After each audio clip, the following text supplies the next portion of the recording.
Hello, everybody. My name is Adam, and I am on a quest to be the most prolific reviewer of all time, which means I'm trying to review about 15,000 different things: books, movies, uh, TV series, podcasts, games, whatever.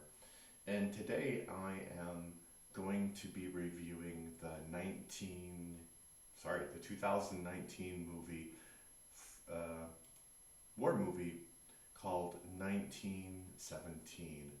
It's directed by Sam Mendes and it stars George McKay, Dean Charles Chapman, and a bunch of other people, but um, the main the main two stars are those two people. And it tells the story of two soldiers who have been given this somewhat impossible mission because they need to go warn a unit of about 1,600 men that they're walking into a trap. Because, and this happened in real life actually, in 1917 the Germans decided that their lines were too long and they spent a long time building new lines, and which were about 25 kilometers behind the front lines, which were much more defensible. So they moved back, and the plot of the movie is that there was this one unit which did not um, did not know about this, and they thought that maybe they were retreating. So in that part of the movie, it's a bit historically inaccurate because they were um, they did know that they were retreating, and they did know that they were retreating to stronger positions. And 25 kilometers is not something that is like easily done. It was done over maybe 2, 3 weeks, something like that. And even though the Allies did try to take advantage by launching some attacks, at the time, coordinating such a large attack would have been really hard to do in such a short time. So it's a bit unrealistic that there would be one unit that was completely out of communication with the rest of the army. And so that's one thing that doesn't is not really accurate, but it makes sense in the movie because it's not like these characters have a bird's eye view of everything, and it's told very much from the perspective of these two individuals. So it might be that they got the orders and they were told like, oh, they don't know, but actually they do know, and it was just they were trying to reinforce to stop whatever. I don't know how that worked actually, but it makes sense in the movie.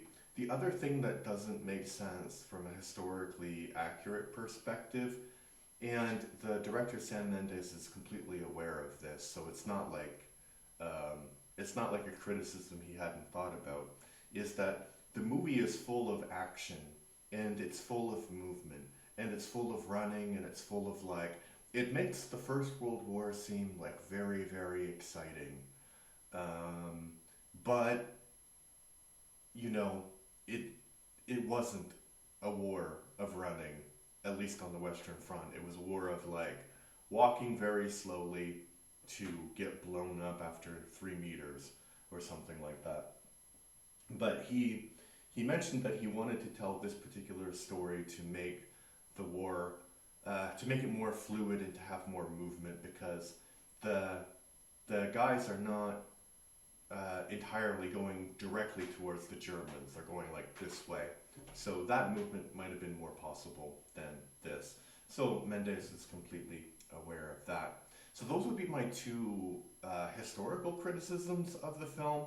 I think I have maybe one more, which well, I won't talk about that because I don't want to ruin that moment in the movie because I think it is a quite enjoyable film, and I think people should watch it if they have the chance. Um, it is, but unfortunately, it's a movie that kind of makes war interesting, and you know that the characters are suffering, but the the scenery is just apocalyptic, especially this point where they're walking through no man's land, and usually it was such a struggle for soldiers to advance, and you can see why because there's huge craters, there's dead bodies. So it's like the fascination that we have with horror movies is kind of like what this movie is portraying war as. Like it's really, really fascinating. And, you know, I think when I was a kid, I kind of fell victim to that sort of romanticism of it. And it's weird because they're trying to make an anti war movie, but they're making it look uh, interesting. Um, and there's only maybe 2 points where one of the main character just breaks down. Um, and that's a really powerful point where he's just sobbing on the ground, like, you know, what am I doing? And he, so there's these two characters, Schofield and the other guy. I remember Schofield's name because of something that I'll talk about later.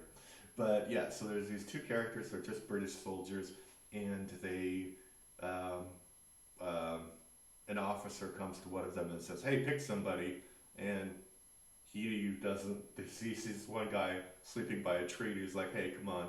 So they go, and the guy who was picked to go on this mission thought that it was going to be like a simple thing, like getting food or something, but they've been tasked to deliver this message to this unit to prevent them from attacking very heavily fortified positions, and they have about 8 hours to get there. So the movie is kind of like this adventure of them trying to get to that point, and it's showing all of the catastrophes of war, basically.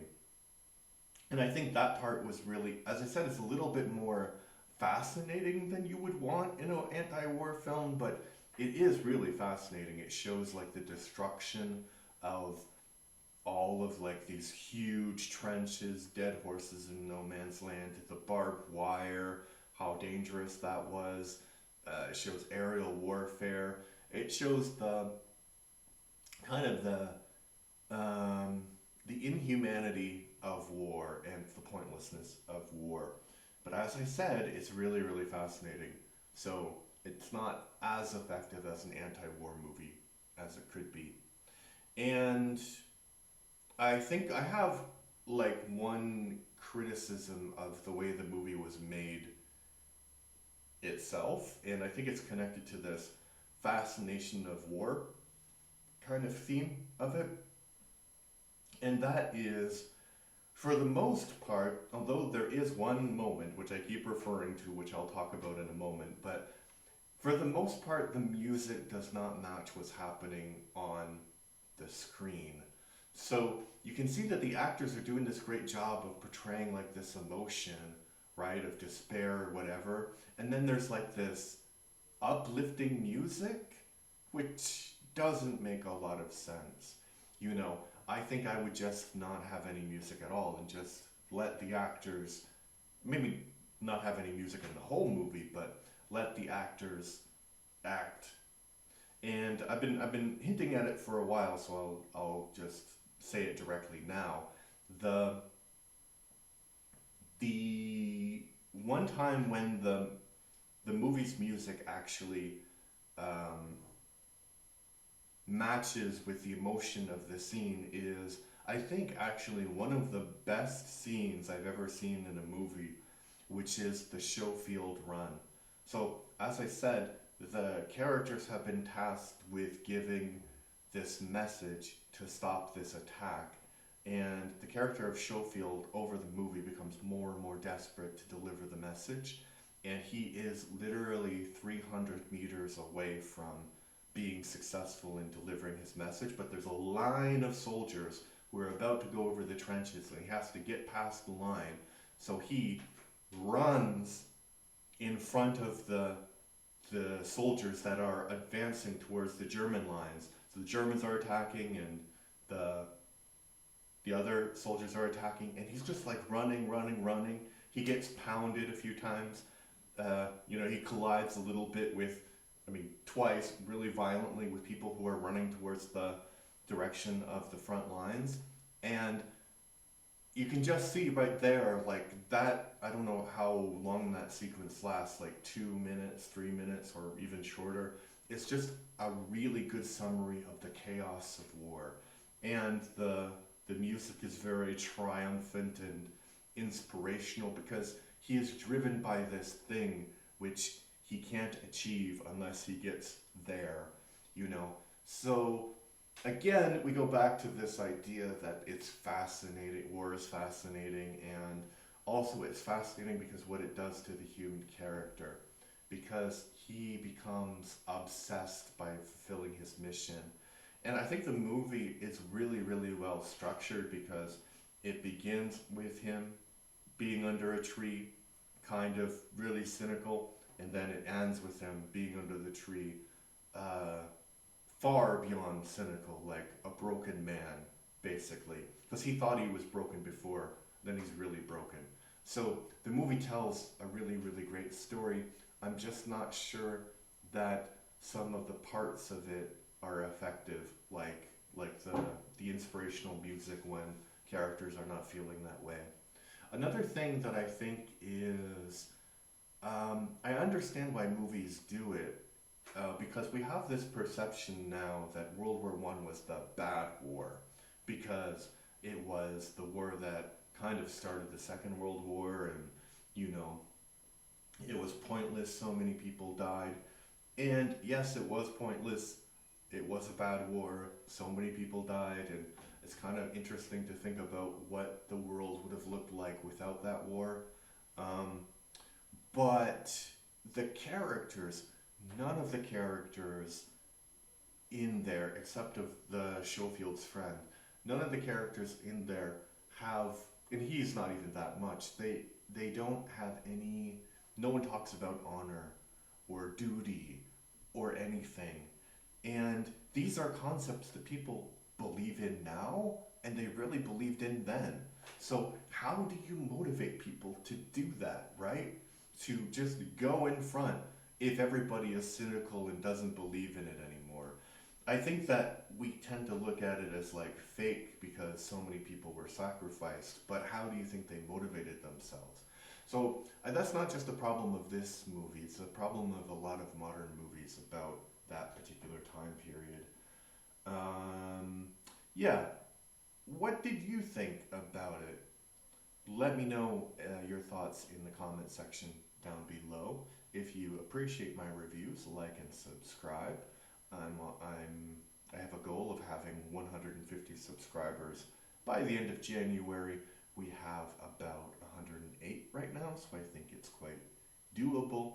And if you want to support my podcast and my channel in a different way, you can check out the Patreon.